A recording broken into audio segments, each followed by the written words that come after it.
안녕하십니까. 세상 읽어주는 남자 이상훈입니다. 오늘은 ARM 칩의 봉인 해제가 임박했다는 주제로 한 말씀 드리겠습니다. 최근 IT 매체 WCCF 텍에 눈에 띄는 소식이 있었습니다. 바로 칩셋 업체인 퀄컴과 운영체제 업체인 마이크로소프트, MS 간에 윈도우 플랫폼용 ARM 기반 칩셋을 출시할 수 있는 독점 계약이 올해 만료된다는 점을 전했습니다. 이에 따라 내년부터는 많은 팹리스들이 윈도우에서 돌아가는 ARM 기반 칩셋을 만들 수 있게 됐다는 점이 눈에 띄는데요. 안 그래도 엔비디아 미디어텍을 비롯해서 x86 계열의 AMD마저도 ARM 기반 CPU를 내놓을 것이란 보도가 있었는데요. 이 내년인 2025년이 되면 실제로 이런 업체의 ARM 기반 칩이 대거 시장에 나올 수 있을지 촉각을 곤두세울 필요가 있다는 생각입니다.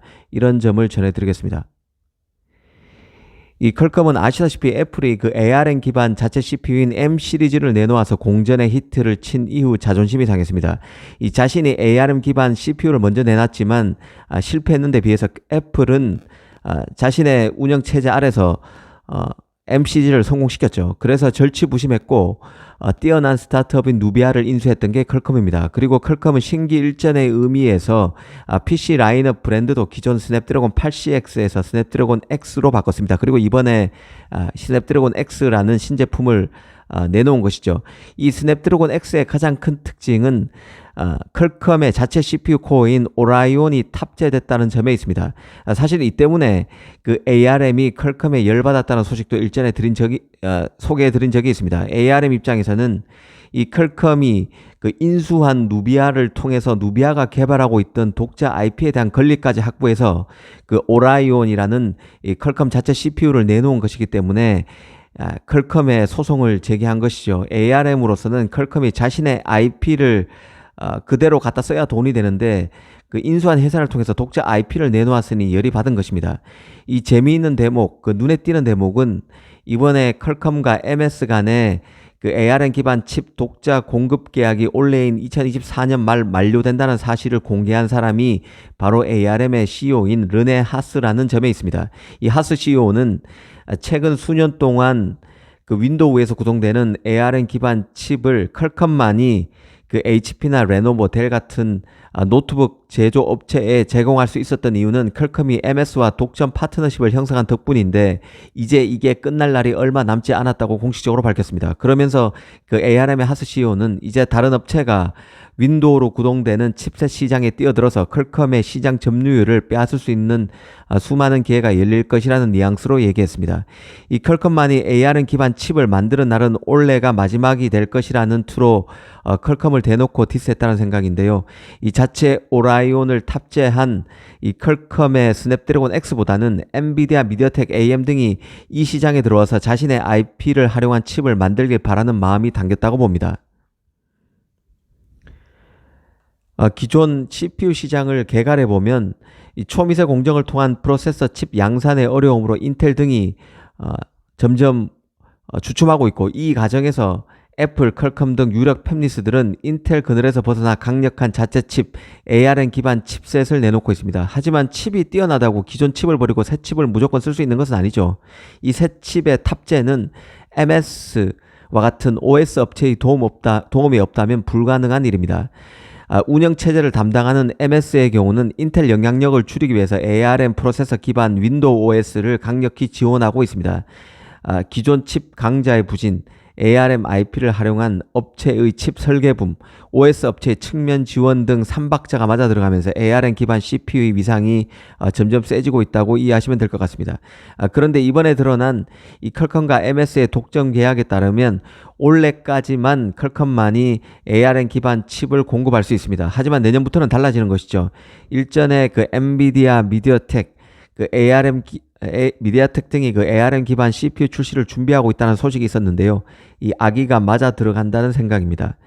이 사실 엔비디아는 CPU 사업 확장에 속도를 내고 있는 상황입니다. 당장 엔비디아는 서버 CPU인 그레이스 CPU를 출시했었죠. 엔비디아의 첫 서버용 CPU인 그레이스 CPU는 TSMC 4나노 노드인 M4 공정으로 만든 CPU입니다. 엔비디아가 자신의 서버 CPU인 그레이스 CPU를 내놓음으로써 엔비디아는 자신의 최고 사양 GPU인 호퍼 100 호퍼 100과 그 ARM 기반 그레이스 CPU를 결합한 그레이스 호퍼 슈퍼칩도 공개한 바 있습니다. 그레이스 호퍼 슈퍼칩은 HPC 환경에서 사용되는 칩이죠. 엔비디아로서는 고급 사양, 기업용, 서버용 CPU격인 그레이스 CPU, 그레이스 호퍼 슈퍼칩을 내놓은 상황에서 이 개인용 CPU 시장까지 진출하는 것으로 이해하시면 될 것 같습니다. 이 칩 출시는 퀄컴과 MS 간의 독점 계약이 끝나는 올해 그 다음 해인 2025년이 될 가능성이 크다고 보는 게 합리적일 것 같습니다. 미디어텍도 독자 CPU를 내놓는다는 얘기가 있는데요. 이와 관련해서 대만 매체인 디지타임스는 미디어텍이 독자 CPU 출시보다는 엔비디아와 협력해서 칩셋을 내놓을 수 있다는 보도를 내놓은 적이 있습니다. 디지타임스 보도가 맞다면 그 엔비디아가 대만 업체 미디어텍과 손잡음으로써 파운드리도 대만 업체인 TSMC를 활용하는 구조가 고착화될 수 있다는 생각이 듭니다. 이 미디어텍은 TSMC의 2대 고객으로 꼽히죠. TSMC의 입장에서 애플이 최대 고객이고 그 다음 자리를 차지하는 곳이 바로 미디어텍 아니면 AMD입니다. 그 AMD가 자일링스를 합병해서 TSMC의 일감이 많아져 보이는 것이지 사실상 TSMC 2대 고객은 미디어텍으로 봐도 무방합니다. 그만큼 TSMC 입장에서 선골 고객이 바로 미디어텍인데요. 엔비디아가 애초부터 이런 것을 염두에 두고 프로세서 협업 파트너로 미디어텍을 선택한 게 아닌가 하는 생각마저 듭니다.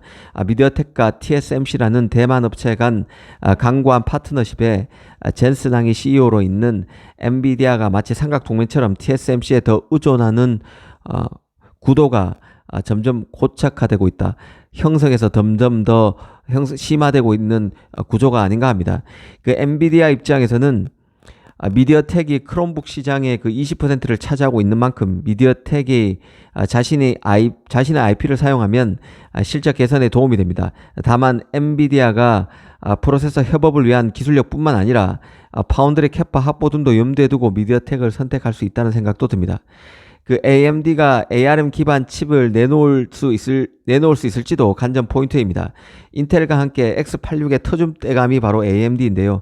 AMD가 ARM 기반 칩을 건드린다는 얘기는 지금 CPU 시장의 최대 강자 중 하나로서 AMD 자신의 텃밭을 보호하기 위한 방어막을 치는 역할도 고려했다는 생각도 들고요. 앞으로 그 ARM 시장의 확장성을 감안해 이 시장까지 진출하겠다는 그 AMD의 의지도 느껴집니다.